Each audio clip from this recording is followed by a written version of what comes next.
띄우 11시 뉴스를 마칩니다. 아나운서 정지원이었습니다. KBS.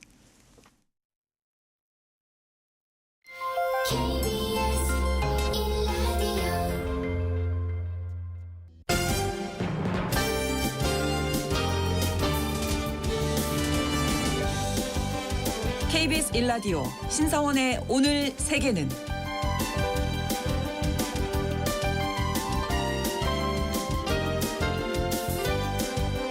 안녕하십니까. 아나운서 신성원입니다. 법적으로 부부가 될 수 없었던 연인들, 이 동성 커플의 결혼을 합법화한 결혼평등법이 얼마 전에 태국에서 발효됐습니다. 이에 따라서 태국은 동남아시아에서 처음으로 동성혼을 법적으로 허용한 국가가 됐는데요.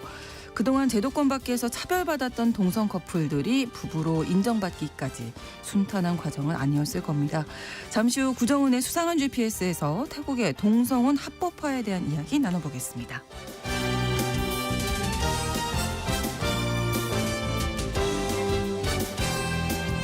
오늘 주목할 국제사회 뉴스는 헤드라인 뉴스와 키워드로 정리해드립니다.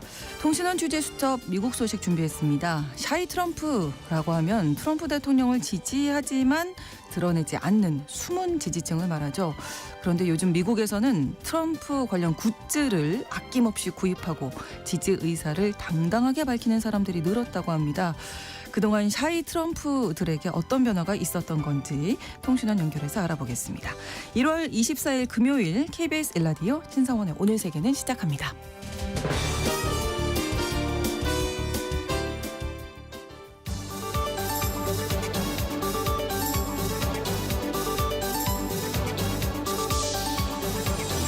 오늘 세계는 헤드라인 뉴스.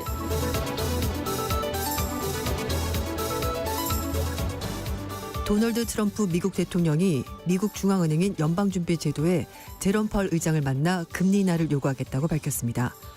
트럼프 대통령은 백악관 집무실에서 개최한 행정명령 서명식에서 이 같은 입장을 밝히고 앞서 화상으로 참석한 다보스 세계경제포럼에서 사우디아라비아와 석유 수출국기구 오펙에 유가 인하를 요청하고 이에 따라 유가가 내려오면 금리를 즉시 내리라고 요구하겠다고 말했습니다.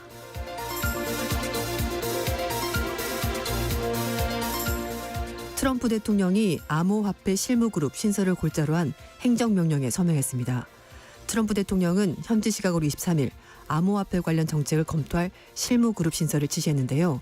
해당 실무그룹은 암호화폐 시장의 우호적인 트럼프 행정부의 기조에 따라서 구체적인 정책안을 마련한 역할을 맡을 것으로 보입니다. 이에 앞서 미국 증권거래위원회는 지난 21일 암호화폐 태스크포스를 출범시키고 관련 규제와 시장 동향 파악에 나섰습니다.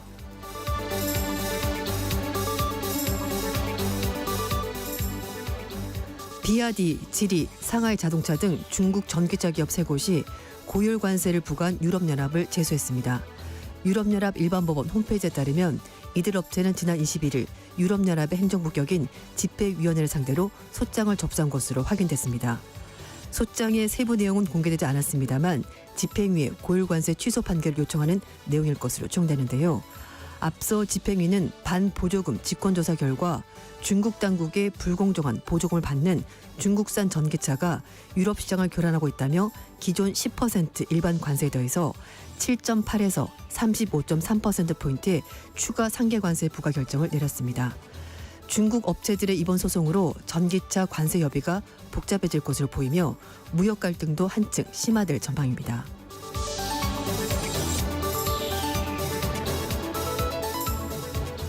일본은행이 기준금리를 17년 만에 최고 수준으로 인상할 것으로 보입니다. 일본은행은 이틀 일정으로 정책결정회의를 마치고 오늘 정오 단기 정책금리를 현행 0.25%에서 0.5%로 높일 것으로 보입니다. 일본은행의 금리 인상은 작년 7월 이후 처음인데요. 니혼게제신문은 일본은행 정책위원 9명 중에서 과반이 1월 금리 인상 찬성으로 기울었다고 전했습니다.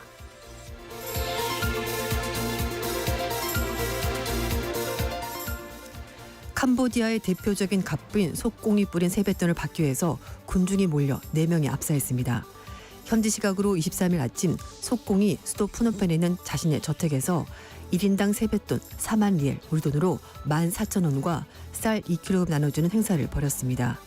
이에 최소 수백 명이 한꺼번에 밀려들면서 남성 2명과 여성 2명이 쓰러져서 근처 병원으로 옮겨졌습니다만 사망했고 5명은 부상했습니다.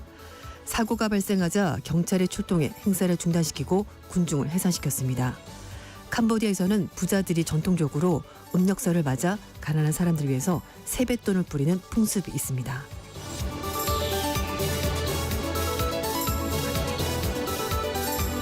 오늘의 헤드라인 뉴스 외신캐스터 조윤주 씨가 전해주셨습니다. 이번에는 키워드로 정리한 국제사회 소식을 살펴보겠습니다. 첫 번째 키워드인데요. 관세와 법인세 중 양자택일. 네. 미국 트럼프 대통령 얘기가 맞습니다. 나올 것 같네요. 트럼프 대통령이 취임하고 나서 국제 무대에서 첫 번째 연설하면서 네. 관세를 낼 것인지 아니면 미국에서 제품을 만들어서 낮은 법인세를 낼지 양자택일이라 이렇게 말했습니다. 트럼프 대통령이 23일 날 스위스 다보스에 열리고 있는 세계 경제 포럼에서 화상 연설로 참석을 했는데요. 네. 전 세계 기업인들에게 보내는 나의 메시지는 매우 간단하다라고 말하면서 미국에 들어와서 제품 만들어라. 그러면 지구상에서 그 어느 나라보다도 낮은 세금을 적용하겠다고 말했습니다.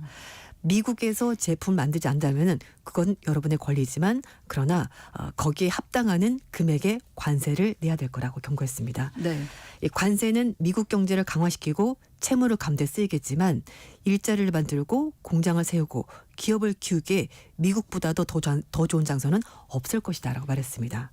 그러니까 물건을 만들어서 미국에 수출해서 관세를 부과받을지 아니면 미국 내에서 물건을 만들어서 낮은 법인세를 낼지 결정해라. 뭐 이런 얘기가 되는 겁니다. 네. 트럼프 대통령은 지금 현재 21%인 미국의 법인세율을 15%까지 낮추겠다고 얘기를 하고 있는데요. 실제로 아일랜드가 법인세 15% 적용해서 많은 IT 기업들을 유치를 하고 있습니다. 그만큼 낮춰주겠다는 건데 뿐만 아니라 우크라이나 전쟁에 대해서는 사우디아라비아와 오펙 측에 유가를 내리라고 요청하겠다면서 유가가 내려오면 러시아와 우크라이나 전쟁은 곧바로 끝날 것이다 라고 말했습니다.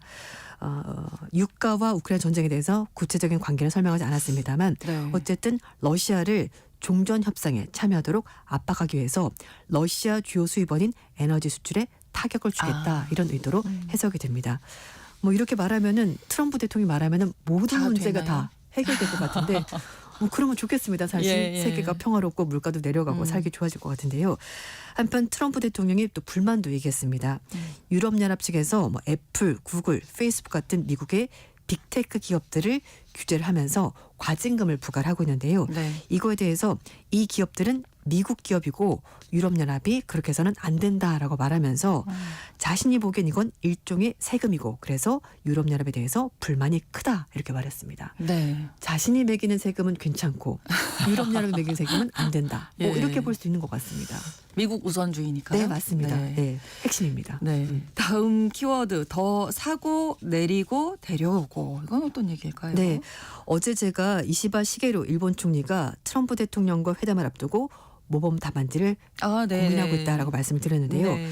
인도는 선물 보따리를 준비를 하고 있습니다. 그렇군요. 그래서 미국으로부터 들어오는 물건에 대해서는 수입을 늘리고 관세는 낮추고 그리고 미국에 있는 불법 체류 인도인들은 다시 데려오는 방안을 검토하고 있다고 합니다.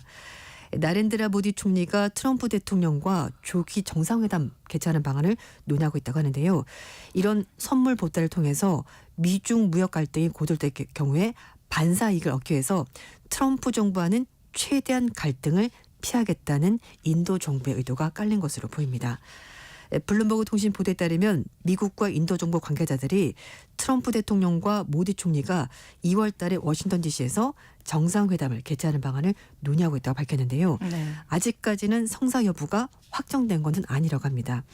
2월 10일부터 11일까지 프랑스에서 인공지능 정상회의가 열리는데요.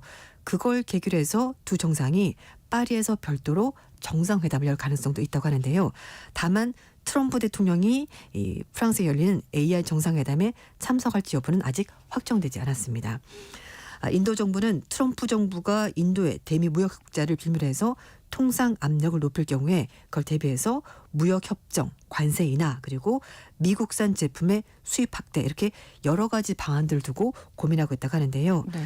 작년에 인도의 대미 무역 흑자가 353억 달러 정도 집계가 됐는데 사실 지금 대미 무역 흑자가 가장 큰 나라는 중국, 뭐 멕시코 이런 순이기 때문에 인도가 그렇게 많지는 않지만 미리미리 이런 부분을 대비를 좀 하는 거죠. 우리가 신경을 쓰고 있다라고 얘기하는 준비하고 거고요. 있군요. 네. 네. 그리고 트럼프 대통령은 인도의 높은 수입 관세가 미국 기업들에게 피해를 준다라고 지적을 하고 있기 때문에 거기에 맞서서 이제 상호 관세를 부과할 수 있다라고 경고했습니다. 그러니까 인도 측에서는 그렇게 하지 말고 우리가 조금 미리 낮추겠습니다. 낮춰줘라. 이제 이런 얘기도 나오고 있다는 거죠. 그래서 인도 정부 관계자들은 인도 정부가 미국산 위스키, 철강, 석유 수입을 넣는 방안을 검토를 하고 있고요. 버번 위스키, 견과류 등 일부 농산품에 대해서는 관세를 부과하고 있는데 이 부분은 좀 낮추는 방안을 고려를 하고 있다고 합니다. 인도 정부는 또 불법 이민자 대규모 추방을 공약한 트럼프 대통령을 달래기 위해서 미국에 있는 인도의 그 불법 체류자 18,000명 정도를 자국으로 데려오는 방안을 협의를 하고 있다고 합니다. 실제로 지금 트럼프 정부가 불법 이민자들을 검거를 하고 있는 상황인데요. 네. 2022년 기준 미국에 거주하는 불법 체류 인도인이 22만 명에 달한다고 합니다. 인도는 불법 이민자 송환에 협조한 대가로 트럼프 정부가 전문직 취업 비자인 H-1B 비자 같은 합법적인 이민 채널을 보여주기를 바라고 있는데요. 네.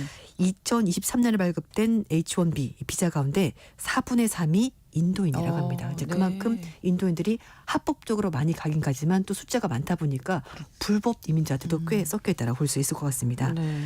그리고 인도는 미중 갈등의 지금 최대 수혜국으로 꼽히고 있는데 중국 리스크를 피하려는 다국적 기업들이 인도에 대체 생산 기지를 건설하고 있고 또 미국은 인도를 일본, 호주와 함께 중국 견제를 위한 핵심 파트너를 보고 있기 때문에 인도는 이래저래 좀 약간 유리한 국면이 아닌가 싶습니다. 인도 외 다른 나라들도 지금 트럼프 집권 2기에 대한 대응책을 마련하고 있죠. 네, 맞습니다.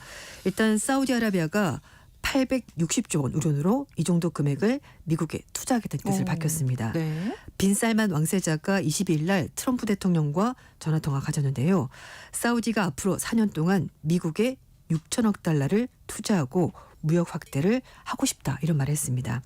일단 중국도 몸을 낮추고 있습니다.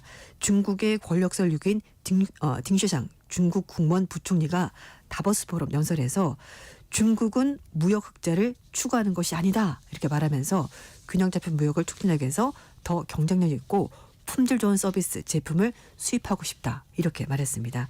일종의 구애 제스처를 보인 거라고 볼 수가 있을 것 같고요. 네. 뭐 트럼프 대통령이 여러 차례 말했습니다만 중국에 고율의 관세를 부과하겠다라고 공약했었고 특히 중국으로부터 들어오는 펜타닐 같은 여러 가지 불법적인 약품 때문에 미국이 피해를 본다면서 이걸 막기 위해서라도 중국의 관세를 부과할 것이고 이민자 추방하겠다 이렇게 얘기를 하고 있습니다. 한편 중동의 대표적인 반미 국가 이란 역시 트럼프 대통령에게 유화적인 메시지를 보내고 있는데요. 자바드 자리프 이란 전략 담당 부통령이 다보스 포럼에서 이란은 핵무기를 가지려고 한 적이 없다라고 말하면서 트럼프 2기 행정부와 새로운 핵협상을 합의하기를 희망한다라고 밝혔습니다. 네. 자리프 부통령은 버락 오바마 대통령이 집권하던 2015년에 미국, 중국, 프랑스, 러시아, 영국, 독일, 유럽연합이 이란과 핵 합의를 했었을 때 당시 이란 외무장관으로 협상을 주도했던 인물이고요. 트럼프 1기 행정부 때 미국이 이 핵협정을 일방적으로 탈퇴하고 나서 그리고 이란이 사실상 그동안에 우란을 농축하면서 핵무기를 만들려고 하는 것 아니냐는 서방 국가들의 의심을 받았습니다. 하지만 이란은 그게 아니다라고 적극적으로 해명하면서 핵협상을 다시 하고 싶다는 입장을 밝혔습니다. 네. 그리고 예멘도 지금 그 친이란 후티 반군도 2003년에 11월 달에 홍해에서 납포했었던 화물선 갤럭시 리더를 석방하는 등 유화적인 제스를 취하고 있는데요. 미국이 후티를 외국 테러 조직으로 제정한 일을 막기를 희망하면서 이런 조치를 먼저 했는데 트럼프 대통령이 22일 날 후티를 외국 테러 조직으로 지정하는 절차를 개시했기 때문에 이건 좀 성과가 없었습니다. 네. 각국이 이렇게 좀 유화적인 제스처를 네. 많이 취하는 모습이다. 네. 예. 이제 두드려 맞기 전에 미리 좀 대비를 한다 뭐 이렇게 볼 수가 있을 것 예, 같습니다. 대비책을 고민하고 있다는 얘기까지 전해드렸고요. 다음 키워드 저 이제 앞마당 됐어요. 네. 그러니까 미국의 뒷마당이 떠오르네요. 맞습니다. 네. 정확합니다. 미국의 뒷마당으로 불리던 남미가 네. 20년 만에 대중국 교육액이 40배가 되면서 이제는 주목을 받는 나라가 됐습니다. 그렇군요. 국제통화기금 자료에 따르면 남미 12개 국가의 2023년 대중교역액이 2000년 대비해서 무려 40배 증가하면서 3,229억 달러를 기록했는데요. 네. 이 지역의 대중무역액이 2015년 이후 처음으로 대미 무역액을 앞질렀고요. 2023년 기준 격차가 1.5배 이상 늘었다고 합니다. 지리적으로 역사적으로 미국과 가까울 수밖에 없는 남미는 그렇죠. 오랫동안 미국의 뒷마당이라고 불리면서 사실 미국 영향에 막강했습니다.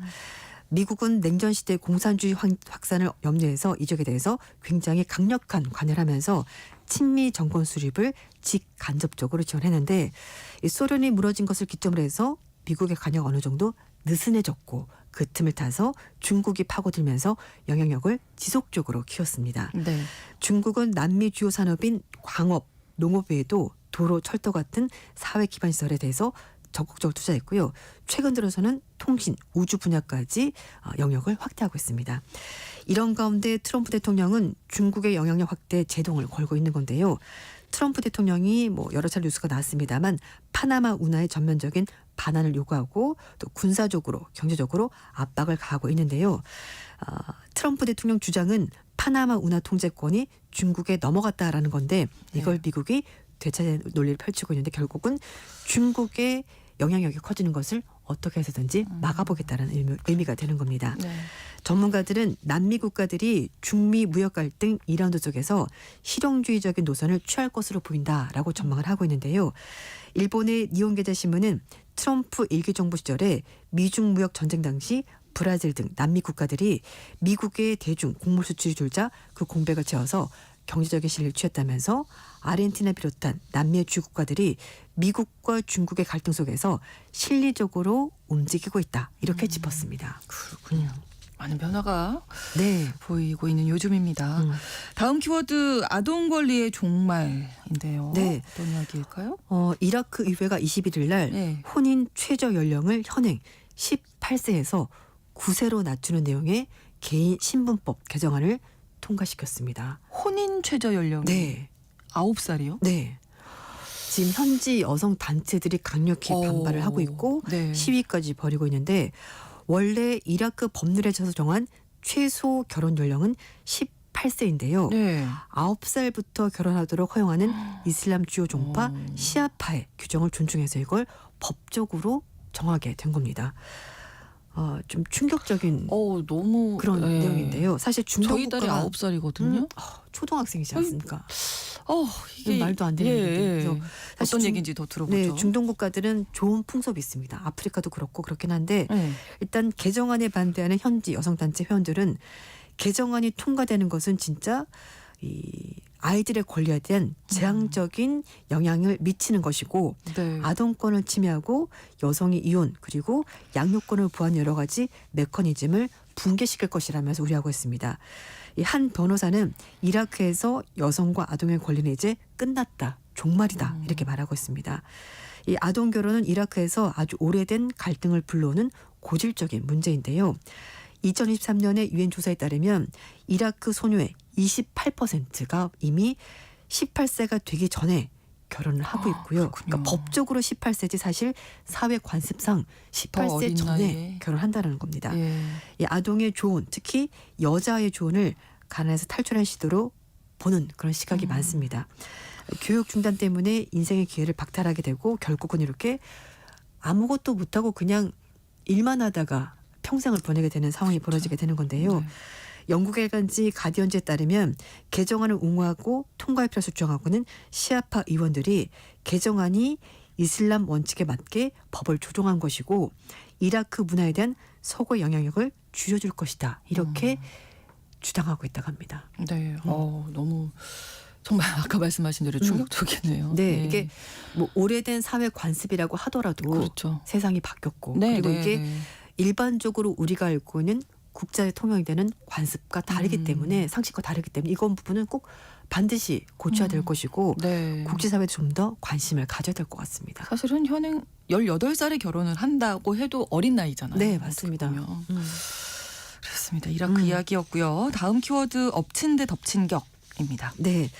독일에서 반이민 정서를 확산시키면서 극우 정당의 지지율이 올라가고 있는데요. 네. 이런 상황에서 아프가니스탄 출신 이민자가 칼부림을 해서 사망자가 발생한 일이 벌어졌습니다. 그래서 독일 내에서 반이민 정서가 더 커질 가능성이 있는데 22일 날 현지 시각인데요. 독일 서부에 있는 아샤펜부르크 시내 한복판에서 한 공원에서 아프가니스탄 국적의 남성이 흉기를 휘둘러서 2살짜리 남자아이와 41살의 성인 남성이 사망했습니다. 네. 그리고 2살짜리 여자아이와 61살의 남성은 중상을 입었는데요. 당시 공원에서 어린이집 유아 5명이 인솔교사와 함께 나들이 중이었는데 용의자가 유아들을 공격하려다가 이를 저지하는 행인들에게도 흉기를 휘두른 겁니다. 용의자는 철로를 따라서 가로질러서 도주하다가 범행 12분 만에 체포가 됐다고 하는데요.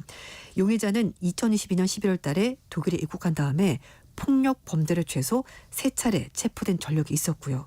그리고 작년 12월 달에 망명 신청을 스스로 취소해서 절차가 중단됐고 출국해야 하는 상황이었습니다. 네. 독일은 최근 외국인들의 흉악 범죄가 잇따르고 있는데 네. 작년 12월 달에 크리스마스 마켓에서 사우디아라브 출신의 이민자가 차량을 몰고 마켓으로 돌진해서 6명이 사망했고요. 네. 같은 해 8월 달에는 졸링겐 지역에서 한 축제장에서 시리아 국적자가 흉기를 휘둘러서 3명이 사망하는 등 여러 차례 외국인 흉기 난동 사건이 있었습니다.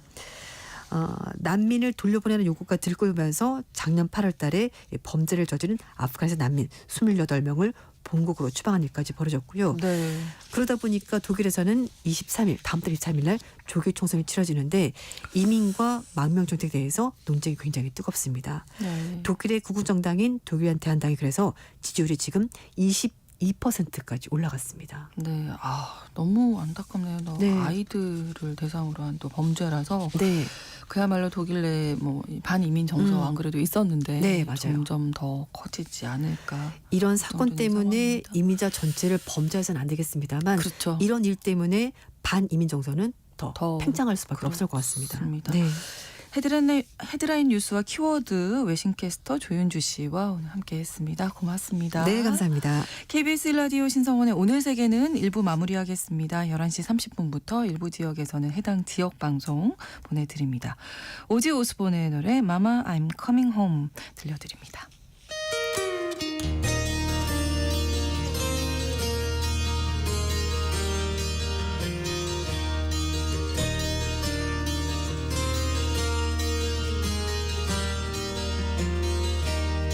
Times have changed and times are strange.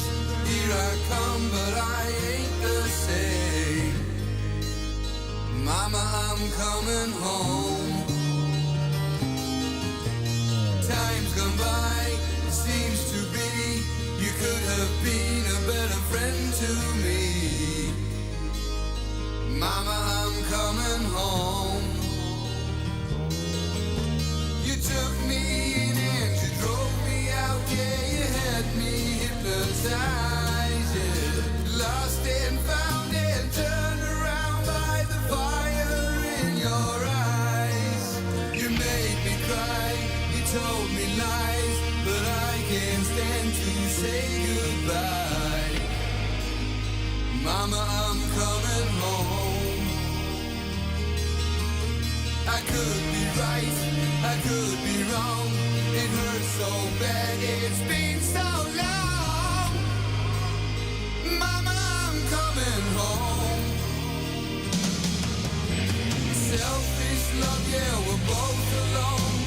Right before the fall, yeah. But I'm gonna take this heart of stone. I just got to have it all. I've seen your face 100 times. Every day we've been apart. I don't care about the sunshine, yeah. 'Cause mama, I'm coming home. I'm coming home.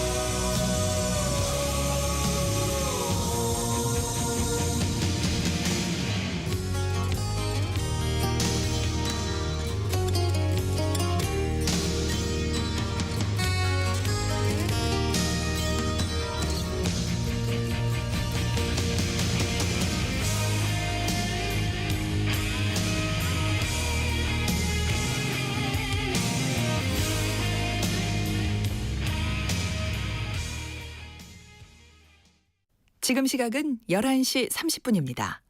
KBS Ladies and gentlemen.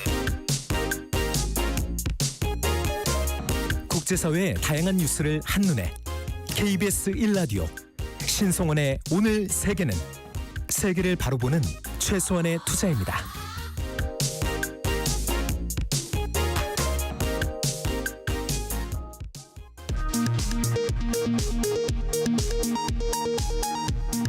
이 시각 라디오 정보센터 뉴스입니다. 김용현 전 국방부 장관이 어제 헌법재판소 탄핵 심판에서 계엄 때 국회에서 의원들을 끌어내라고 지시한 혐의 등을 부인했습니다. 끌어내라고 한 건 국회의원이 아니라 요원이었다고 주장했습니다. 윤석열 대통령의 관여에 대해서도 모두 부인했는데 계엄 관계자들의 기존 진술과는 완전히 배치되는 내용입니다. 김용현 전 국방부 장관이 12.3 비상계엄 당시 국회의원이 아닌 요원을 끌어내라고 지시했다고 주장하자 민주당이 국민을 조롱하는 행태라며 강하게 비판했습니다. 민주당 조승래 수석대변인은 오늘 국회의원이 아니고 요원이었다는 건 국민과 헌법재판소를 대놓고 조롱하는 것으로 비친다고 말했습니다. 국민의힘은 이진숙 방통위원장 탄핵안 기각에 이어 헌법재판소가 남은 탄핵 심판도 조속히 마무리해야 한다고 강조했습니다. 권성동 국민의힘 원내대표는 오늘 이재명 세력이 마비시킨 정보 기능을 조속히 정상화해야 한다고 말했습니다. 정부에 등록한 이산가족 대부분이 북에 있는 가족의 생사를 확인하지 못한 것으로 나타났습니다.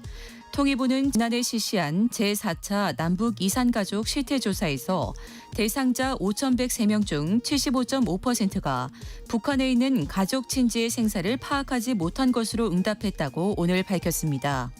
북한 가족의 생사를 확인한 이산가족 가운데 상봉, 서신교환, 통화 같은 교류를 경험한 비율은 20.9%에 그쳤습니다. 우크라이나 정보 당국이 생포한 북한군 포로의 신병 처리와 관련해 종전 뒤 북한으로 송환해야 한다는 입장을 밝혔습니다. 페트로 야친코 우크라이나 전쟁포로처우 조정본부 대변인은 제네바 협약에 따라 전쟁포로는 전쟁이 끝난 뒤 지체 없이 석방되고 송환돼야 한다고 말했다고 미국 자유아시아 방송이 오늘 보도했습니다. 도널드 트럼프 2기 행정부가 세계보건기구 탈퇴를 유엔에 공식 통보했습니다. 미국의 WHO 탈퇴가 실제 이뤄지는 시점은 1년 뒤 2026년 1월 22일이 될 전망입니다. 트럼프 대통령은 1기 집권 말기인 2020년 7월에도 중국이 과도한 영향력을 행사하고 있다며 WHO에 탈퇴를 통보한 바 있습니다. 지금까지 라디오 정보센터 뉴스 정한나였습니다.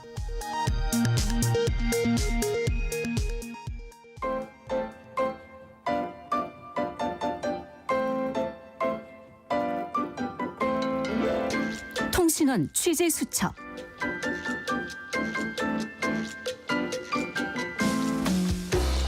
미국에는 샤이 트럼프라고 해서 트럼프 대통령에 대한 지지 의사를 숨기는 지지자들이 있었는데요.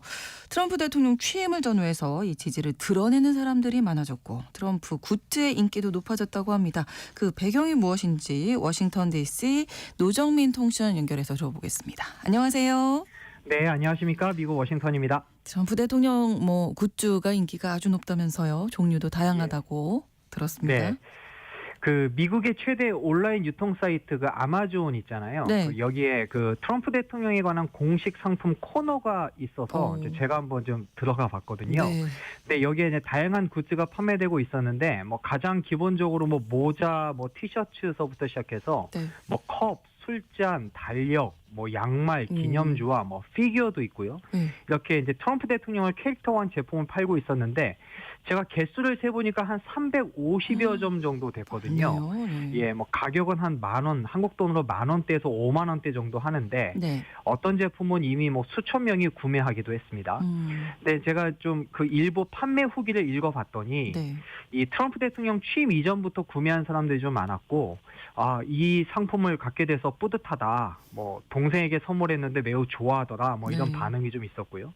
또 미국뿐만 아니라 뭐 영국, 일본, 캐나다 이렇게 해외에서 구매한 소비자도 있었다라는 게 좀 더 인상적이었습니다. 그렇군요. 뭐 심지어 수십만 원대 향수, 최대 뭐 1억 원 이상 호가는 시계에도 매진을 기록했다는 소식을 네. 들었습니다. 뭐 열풍이 네. 아주 거센데요. 네, 그 트럼프 대통령에 관한 상품을 판매하는 그 공식 온라인 매장에 있는데 네. 지난 대선에서 이제 승리한 직후에 이 빅토리란 이름의 그 승리란 이름의 향수가 출시됐거든요. 네. 그 뜻도 아주 재밌습니다. 그 고급스러운 금빛병에 담긴 힘과 성공의 시그니처 향기 뭐 이렇게 담겨있는데 이 향수 뿌리면 이제 성공할 것 같고 예, 그렇죠. 대통령이 될 것 같고. 가격이 미화로 한 119달러, 그러니까 한국 돈으로 17만 원 정도 했는데 네. 나중에 이 중고 판매 가격이 이보다 더 올랐다고 해요. 그렇군요. 그리고 이제 트럼프 대통령에 관한 이제 세 가지 버전의 시계가 출시됐는데 네. 가장 기본이 80만 원, 중간 가격이 한 115만 원에 판매됐는데 네. 무려 10만 달러, 1억 4천만 원짜리 시계도 사전 주문 제작돼서 팔렸습니다. 네. 이렇게 그러니까 특히 이제 미국의 월스트리트저널이 이렇게 분석을 했는데요. 그러니까 트럼프 대통령의 이름이나 얼굴 또 미국을 다시 위대하게라는 슬로건이 새겨진 상품 판매업자들이 네. 지금 이 굿즈를 판매하면서 막대한 수익을 벌어들이고 있다 이렇게 보도했거든요. 예. 그러니까 실제로 이 트럼프 대통령과 각국 정상 간의 서신이 담긴 사진집이 지난 2년 동안에 무려 65억 원의 매출을 올렸는가 하면 네. 이 트럼프 얼굴이 새겨진 전자결제 카드 판매로 100억 원 이상을 벌어들였다 이런 집계도 나와 있습니다. 한마디로 어떻게 보면 이제 상품만으로 보면 돈이 된다 이렇게 볼 수 네. 있는데 사실 네. 앞서서도 말씀드렸지만 샤이 트럼프 있었잖아요. 이제 드러내지 네. 않는 지지층을 말하는 건데 네. 지금 이렇게 분위기 바뀌어서 굿즈가 이토록 열광인 이유는 어떻게 분석되고 있습니까? 예, 그러니까 저도 그 점을 좀 곰곰이 좀 생각을 해봤는데, 네. 그러니까 트럼프 대통령이 처음 등장했던 약 10년 전을 되돌아보면, 그때 사실 트럼프 대통령이 기존의 정치 문법이라든가 상식을 깨는 행동과 언행을 많이 했잖아요. 그렇죠. 그러니까 그때 당시에는 미국 국민의 어떤 생각이나 어떤 상식선에서 이것이 쉽게 받아들여지지 않았거든요. 예, 그리고 나서 이제 4년이 지난 그 바로 이제 그 다음 대선에서 이 조 바이든 대통령에게 결국 패하는 결과로 이제 나타난 거고요. 받아들여지지 않았기 때문에. 그렇습니다. 예. 그런데 이제 바이든 행정부를 좀 지내 보니까 아 그때 트럼프 대통령이 오히려 옳았구나라고 생각하는 사람이 좀 늘었던 것 같아요. 그러니까 트럼프 대통령도 이제 취임식에서 말하기도 했습니다만. 경합주 7곳에서 모두 승리했고 또 지난 대선에서 민주당을 지지했던 6개 주가 이번엔 트럼프 대통령을 선택한 거잖아요. 그렇죠. 그러니까 트럼프 대통령이 좀 서투르긴 했지만 바이든 행정부를 겪어보니까 아 트럼프가 옳았구나 이런 걸 좀 인식하게 된 거 아닌가 뭐 이런 생각이 좀 들고 네. 그것 때문에 이제 트럼프 대통령이 좀 더 자신감 있게 2기 행정부를 시작하고 있고요. 또 자신의 공약을 거침없이 밀어붙일 수 있었던 게 아닌가 싶거든요. 그러니까 이것이 지금의 굿즈 열풍으로 이어지는 것 같고 네. 그러니까 미국 언론들도 이 트럼프 대통령에 대한 어떤 미국인의 인식 변화를 보여주고 있고 이 트럼프 대통령의 상당한 문화적 영향력을 끼치는 존재가 됐다 이렇게도 분석하고 그렇군요. 있습니다. 그리고 뭐 열성 지지층이 아주 단단하잖아요. 그것 또한 원인이지 않을까요? 지금은 또 이 열성 지지층뿐만 아니라 이 정치 성향과 무관하게 또 트럼프 대통령 관련 굿즈를 구매하는 경우가 적지 않다 이런 분석도 좀 나오고 있는데 네. 특히 트럼프 대통령에 대해 쇼맨십이라든가 정적인 감각이 좀 뛰어나고 네. 또 미국을 우선시하겠다라는 이 정책 중의 일부 공약은 이 민주당 성향이나 무당층에게도 충분히 납득이 가는 그런 부분이 좀 있거든요. 네. 그리고 또 하나 제가 이제 굿즈와 관련해서 좀 인상적으로 본 게 뭐냐면 이 취임식 이후에 트럼프 대통령이 그 2만 명이 모인 경기장에 모여서 이제 네네. 기자들과 만나고 네. 행정명령에 서명하고 그 서명한 펜을 그 사람들에게 던졌잖아요. 네, 그게 아주 인상적이었거든요. 저도. 예. 그때 이제 사람들이 막 펜을 서로 막 잡으려고 하고 네. 또 펜 앞에 두고 뭐 사진을 찍는 모습도 보였는데 예. 이 트럼프 대통령이 행정명령에 서명했던 이 펜이란 이름으로 혹시 경매에 나오지 않을까? 지금 분위기로는 네. 충분히 그럴 만합니다. 그래서 제가 직접 한번 검색도 좀 해봤거든요. 아, 네네. 네. 아직까지는 좀 나오지 않은 것 같은데. 네. 근데 지금 미국 언론이나 전문가들도 역사상 이렇게 트럼프 현상에 대해서 역사상 이런 전례가 없었고 앞으로도 없을 것 같다 이렇게 말하고 있습니다. 네. 참 독특한 대통령이다 이런 생각은 확실히 드는 것 같아요. 근데 이제 막 이제 임기를 시작했는데 지지율은 어떻게 나타나고 있습니까? 그러니까 지금 허니문 기간인데 그 지난 21일 로이터 통신 여론조사를 보니까 지금은 지지율이 한 47%라고 합니다. 그러니까 2017년 첫 임기 때는 43%였는데 그때보다는 조금 높은데요. 네. 이 또 다른 여론조사에서도 보니까 트럼프 대통령의 지지율이 한 48% 정도 나온다고 하거든요. 그러니까 지금 40%대 후반에서 50% 사이를 좀 왔다 갔다 하는 것 같은데, 네. 그러니까 지금 취임하자마자 바이든 행정부 정책 지우개에 나섰고 지금 뭐 불법 이민자 단속이다, 뭐 다양성 정책 폐지다 이런 여러 가지 공약을 좀 이행하고 있잖아요. 그러니까 여기에 대해서 아마 이제 민주당 성향의 유권자라든가 또 미국인의 절반 가량은 약간 좀 혼란스러워하는 어떤 그런 좀 분위기가 네. 아마 이런 국정 지지율 여론조사에서 좀 엿보이는 거 아닌가 싶습니다. 알겠습니다. 소식 잘 들었습니다. 고맙습니다. 네, 고맙습니다. 미국 워싱턴 DC에서 노정민 통신원이었습니다.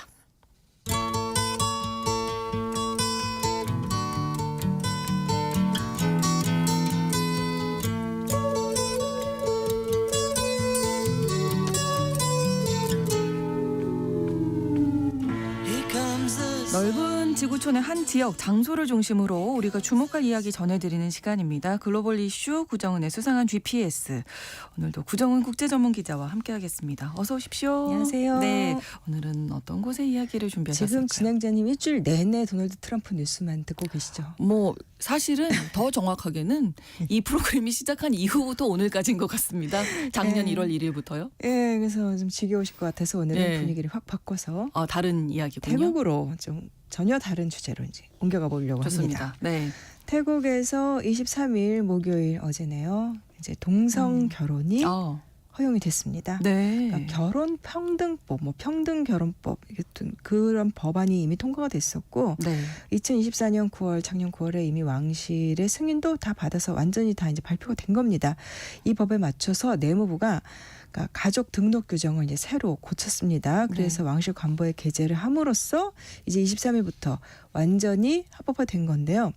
이 내무부 새 규정 이거 뭐 방콕 포스트 이런 현지 언론들 보도를 보니까 이전에 모든 이제 법 조항에서 뭐 남성과 여성, 아내와 남편 이런 표현들 나왔던 거를 그냥 남녀 그 구분 없이 그냥 사람, 약혼자, 배우자 이렇게 성 중립적인 표현으로 교체를 했다고 합니다. 네. 그래서 이제 뭐 태국 사람들은 전국에 있는 기존의 그 혼인등록부서라든가 그다음에 세계 94개국에는 태국 대사관이나 영사관에도 태국 국민이라면 이제 성별 상관없이 혼인신고를 할 수 있게 됐고요. 네. 뭐 이미 법 발효를 앞두고서 아마 좀 밀릴 것이다 등록이 그동안에 등록 못하고 있었던 네, 사람들이 네. 있으니까 그래서 결혼 등록을 준비하고 리허설까지 정부가 그렇군요. 했다고 합니다. 네. 이 동성 결혼이 허용된 나라가 또 다른 나라 어디일까요? 그러니까 뭐 동성 결혼, 음.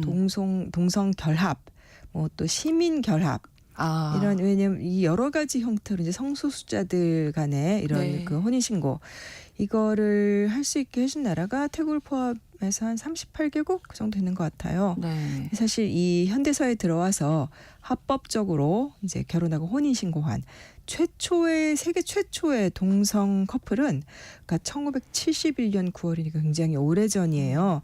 근데 미국 미네소타의 한 이제 남성 커플이었는데 네. 그렇지만 미국은 여전히 뭐 미국 전체 차원에서 합법화하고 그런 건 아니고 국가 차원에서 보면은 2001년에 네덜란드가 이 법안 발효시켜서 이제 처음이었고 네. 뭐 아시아에서는 대만 그다음에 이번이 태국이 두 번째예요. 네. 사실 네팔에서도 법원이 네. 그래서 뭐 일부 국내 언론들은 뭐 그래서 태국이 세 번째다라고 쓴 데도 있었는데 네. 뭐 그 네팔은 법원이 이제 그 우리도 혼인신고하게 해달라 그랬던 남성 커플한테 혼인신고 해줘라라고 명령을 판결을 내려줬어요. 그런데 정부와 의회가 입법 절차를 차일피일 미루고 있는 지금 거군요. 안 하고 있어요. 그래서 굉장히 어정쩡한데 네, 네, 그만큼 네. 이 문제가 또 민감하고 나라마다 참 대응법이라든가 이런 게 좀 복잡하다라는 걸 보여주는 사례인 것 같고 그러네요. 그래서 공식적으로는 아무튼 아시아에서는 이제 태국이 두 번째입니다. 두 번째. 네. 근데 뭐 나이지리아나 뭐 러시아 이런 나라들 한 35개 정도 나라는 헌법에서 아예 혼인은 네. 남성과 여성의 결합이다. 특히 러시아 같은 경우 이렇게 바꾼 게 몇 년 안 돼요. 오히려 이제 그런 그 동성애자 차별을 하지 말자라는 움직임이 일어나니까 네. 그에 대한 반작용으로 아. 미리부터 이제 길을 차단하기 위해서 막 헌법에 막아놓고 이런 나라들도 있고 네. 이슬람권 국가들도 대부분 이제 금지하죠. 이슬람 국가들이나 뭐 그렇죠. 일부 이렇게 헌법에서 금지시킨 나라들 중에는 네. 동성 결합은 물론이고 동성의 행위 자체를 형사상의 범죄로 규정해서 뭐 처벌하는 그런 나라들도 있습니다. 네. 근데 태국 이야기인데 오늘 태국은 사실 뭐 자유로운 관광지 뭐 이런 그렇죠. 예, 예. 이미지도 있고 여행도 이번 겨울에 많이 가셨을 텐데 군사 정권이 또 하지만 올해 유지가 됐고 왕실도 있고 그래서 뭔가 분위기가 좀 그냥 느낌상으로 좀 보수적일 것 같은 그런 그렇죠. 느낌인데 이렇게 예. 법이 통과가 됐어요. 이게 어떻게 태국이 가능했나요? 이렇게 동성혼 인정하기까지 이 과정을 보면은 네. 사회가 좀 개방적인 분위기인 것도 있지만 사실 태국의 정치 과정 때문에 곡절이 좀 많았었어요. 그러니까 어떤 나라는 사회적인 분위기 때문에 안 되는 건데 예. 태국 같은 경우는 뭐 태국 이번에 이거 일단 통과된 과정만 보면은 이미 2013년 11월에 이제 여야가 다 지지해서 이 동성 결혼 허용하는 법안이 의회에 제출이 됐었고 네. 작년 3월에 하원에서 통과될 때 찬성 400표, 반대 10표. 오. 그러니까 상원 통과될 때도 찬성 130표, 반대 4표. 굉장히 이거 뭐 그냥 뭐 압도적인 표차로 그러네요. 승인을 했는데 예. 좀 오랜 논의가 있었습니다. 그러니까 2011월에 그때 그러니까 2011월이면 벌써 오래됐죠. 뭐 한 15년 가까이 됐는데 예. 그때 그 전에도 물론 성소수자 단체들의 그런 캠페인이 있었고 그래서 당시에 이제 2011년에 국가인권위원회도 정부에다가 동성결혼 합법화 해줘야 된다라고 촉구를 했습니다. 그래서 그때 그 말 많고 탈 많았던 탁신 친나와 전 총리의 동생이었던 잉럭이 총리 때였는데 네. 이때는 동성 결혼 합법화라기보다 시민 파트너십 같은 걸로 그러니까 결혼에 준하는 걸로 인정을 해주자라고 해서 그때 정부에서 좀 움직임이 있었고 뭐 정부에서 뭐 2013년에 이미 그러니까 태국에는 우리는 뭐 법무부가 이제 검찰 관할하고 그러는데 네. 태국은 이제 법무사법을 다 관찰하는 정부 부처의 이름이 권리자유보호부예요. 여기서 뭐 2013년에도 뭐 공청회를 개최하고 그러니까 절차를 시작한 거는 조금 오래됐었습니다. 그렇군요. 그러니까 어느 날 갑자기가 아닌 거예요. 예. 꽤 오랜 시간 예, 예. 합법화에 대한 논의가 있었네요. 예, 그러니까 네. 그게 근데 문제는 그게 벌써 이제 뭐 10년도 전이었는데 예. 그 시민 파트너십 법안도 만들고 했었는데 2014년에 군부 쿠데타가 일어나면서 모든 입법 또, 활동이 예, 좀 어려웠네요. 곡절을 겪게 되죠. 네. 뭐 2017년에 다시 이제 동성 시민 파트너십 합법화라 뭐 청원 운동도 벌어지고 다시 또 2018년에 논의 시작하고 뭐 법안도 정부가 또 이제 뭐 만들기도 하고 그랬는데 이 쿠데타 일으켰던 군부 정권 계엄 통치를 5년 동안 하다가 네. 이게 풀린 게 2019년이에요.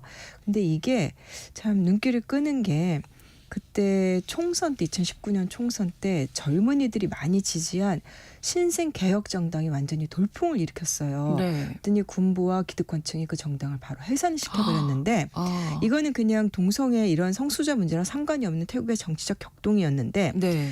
근데 그 신생 정당의 정책 중에 이제 결혼 평등 이거를 지지하는 것들도 포함이 되어 있었어요. 그래서 그때 이 정당이 탄압받고 하는 과정에서 학생들이 또 반대 시위하고 그랬는데 이 모든 개혁 요구와 함께 거기에 성소수자 활동가들이 굉장히 많이 참여를 했었고 네. 이제 그런 일을 거치면서 이 성소수자의 권리를 보호하는 한마디로 차별 금지라는 이슈랑 그렇죠. 그다음에 네. 태국 전체 그 군부 끝내고 이제 뭐 이 정치 개혁을 요구하는 이 민주화 요구가 같은 맥락에서 이어졌던 거죠. 그러면서 정치권에서도 받아줘야 된다라는 그런 분위기가 만들어진 거고. 네, 그러니까 기존의 생각을 깨는 거기 때문에 성소수자 예, 이슈라는 그렇죠. 게 뭐 각 예. 나라에서 비슷할 거예요. 정치 예. 개혁 요구 어떤 개혁의 일환으로 네. 또 이야기가 나오곤 하죠. 예. 태국도 그랬던 모양입니다. 예, 예. 그래서 2022년에 이제 동성 결혼 법안이 제출이 됐는데 뭐 그때 이제 그렇게 신생 정당 그러니까 막 해산시켜버리고 근데 그런다고 밟을 수는 없잖아요. 그럼요. 개혁 요구를. 네, 네. 그러니까 또 다른 정당이 만들어져서 그게 이제 전진당이라는 정당이 만들어져서 또 그 정당에 다시 또 돌풍을 일으키고 근데 그 정당에서도 이제 결혼평등법을 내놨고 이 결혼평등법이라는 거는 그냥 동성이고 이성이고 상관없이 예. 그냥 결혼하겠다는 사람 다 받아줘라. 사람 대 라는 사람으로. 거고, 예. 그런 거. 근데 정부는 시민 파트너십 법안 이런 걸 따로 내놨어요. 이건 뭐냐면 결혼은 남녀가 하는 거지만 동성 결혼은 시민 파트너십이라는 좀 다른 범주로 만들어서 좀 권리는 비슷하게 주면 되는 거 아니? 약간 미묘한 차이가 있죠. 예. 근데 결국은 이것들이 다 그냥 의회에서 여러 개 법안이 나올 때마다 전부 다 통과가 되는 거예요. 의회에서 압도적인 지지로. 그러다 보니까 이제 이거는 확실한 여론이다. 그래서 이제 의원들의 뜻은 확실하다. 그래서 법안들을 다 합쳐서 그냥 결혼평등법으로 가자. 남녀건 뭐건 간에 결혼평등법으로 가자. 그래서 의회에서 통과를 시켰죠. 네. 시민들, 국민들의 여론은 어떻습니까? 일단 뭐 성소수자 단체들이야 뭐 당연히 환영하는 그렇죠, 거고. 그렇죠. 그래서 뭐 대규모 합동 결혼식 하겠다. 뭐 이런 얘기도 나오고요. 네. 네, 지금의 그 총리가 또 패퉁탄 그 탁신 친나 총리 이번엔 딸이죠. 딸이죠. 네. 딸이 총리하고 있죠. 그러니까 1월 15일 날 인스타그램에 어떤 글을 올렸냐면 2025년 1월 23일은 우리 모두 함께 역사를 만들고 모든 사람의 사랑이 명예와 존엄을 법적으로 인정받는 날이 될 것이다. 그리고 또 이제 동성 커플들 정부 청사로 초청을 해서 뭐 축하를 하기도 했대요. 네. 여론조사에서는 최근 몇 년간 조사를 보면 국민들이 일관되게 동성 결혼도 인정해줘야 된다라는 쪽이었습니다. 예를 들면 한 6년 됐네요. 2019년에 유거부 설문조사에서는 63%가 합법화해야 된다. 그다음에 2022년에 이건 정부 산하기관 여론조사에서는 이 응답이 80%로 올라갔고 그다음에 2023년 가을에 이때 정부 조사에서는 뭐 거의 국민 대부분 97% 가까이가 이때는 이미 정부가 법안 만들고 의회에서도 다 나오고 한 상황이니까 그 법안 그냥 통과시켜야 된다라는 쪽으로 그랬다고 해요. 태국이 동성 결혼 문제에 대해서 긍정적이네요. 그러니까 약간 좀 왜 그럴까 싶기도 하죠. 다른 전폭적인 나라들하고. 지지인데요, 이 정도면. 예, 네. 그래서 저도 그게 뜻밖이었는데 뭐 그런 뭐 관용적인 태도이긴 하지만 굉장히 다른 나라들과는 좀 정도 차이가. 네. 근데 그게 사실 다른 나라들에서도 사실 이 문제는 미국 같은 경우도 되게 보수적이고 그렇죠. 유럽에도 여전히 보수적인 나라들 많잖아요. 그래서 좀 모두가 궁금해하는 것 같아요. 전국 BBC 방송이 왜 태국은 유난히 긍정적이었을까를 분석했는데 태국이 기본적으로 그 LGBT라고 하잖아요. 뭐 동성애자, 양성애자, 뭐 트랜스젠더 등 성소수자들. 네. 근데 원래 좀 개방적이고 포용적인 면이 다른 나라들보다는 좀 있었던 것 같다. 근데 재미난 표현이 마이펜 라이라는 표현이 있대요. 태국어. 이게 뭐냐면 그냥 괜찮아. 그냥 더 억지로 관여하고 막 그러려고 하지 말고 그러니까 한마디로 내릿고 같은 그런 뜻이더라고요. 또 종교 영향은 확실히 있을 것 같아요. 종교 영향이 뭐냐면 동성애자에게 관용적인 종교라기보다 동성애한테 극렬하게 반대하는 종교가 좀 없는 거. 예를 들면 뭐 기독교, 뭐 가톨릭, 개신교, 정교 막론하고 굉장히 이제 극렬하게 반대하죠. 네, 이슬람도 마찬가지고. 근데 태국은 또 공식적으로는 국민들의 한 90%가 불교도예요. 근데 불교는 뭐 동성에 대해서 딱히 뭐 이거는 절대 금지라든가 절대 안 된다 이런 교리상으로 그렇지 않고 이제 물론 태국에서도 성소수자 이 게이 퍼레이드라고 하잖아요. 프라이드 행진 이런 거 할 때 처음에는 뭐 일부가 뭐 폭력 위협을 하기도 하고 그랬더니 사회에서 여전히 거부감이 완전히 없지 않았었대요.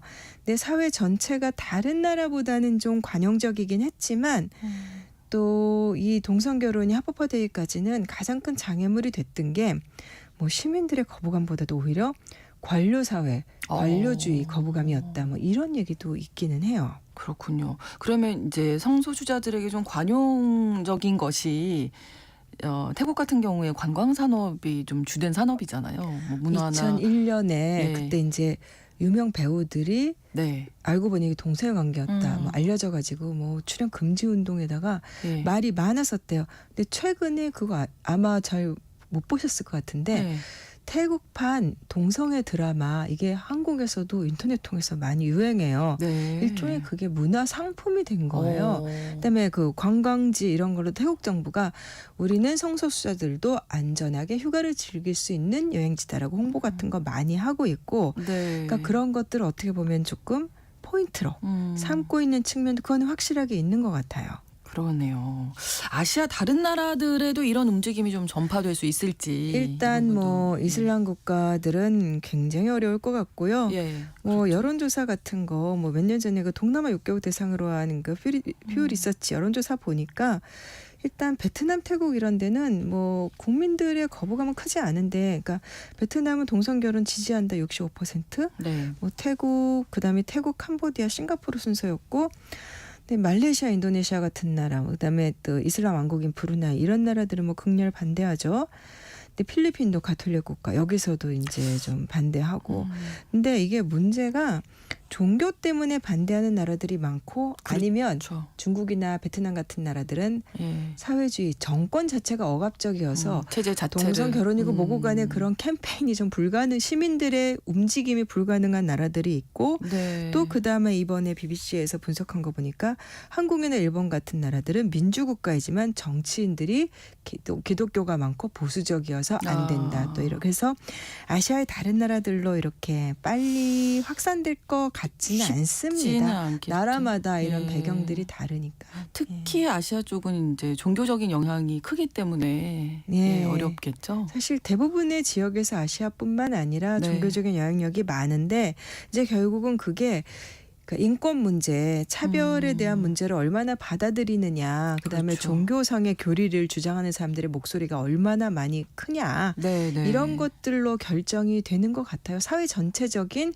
가부장적인 분위기도 물론 영향을 미치겠지만. 네, 어쨌든 태국에서 시민들 여론이 그래도 좀 반대가 있을 줄 알았는데 60%, 놀랍죠. 80% 예. 거의 100%에 가까운 96.6%로 이 법안을 지지했다고 예. 하니, 그래서 결국은 통과가 된 거고요. 네. 앞으로의 모습도 이게 또 어떤 영향을 미칠지 지켜봐야 되겠습니다. 글로벌 이슈 구정은의 수상한 GPS, 동성결혼 합법화가 이루어진 태국에 대한 이야기 나눠봤습니다. 구정은 국제 전문 기자와 함께했습니다. 고맙습니다. 감사합니다. KBS 라디오 신성원의 오늘 세계는 마치겠습니다. 저는 다음 주 월요일 오전 11시 5분에 다시 뵙겠습니다. 고맙습니다.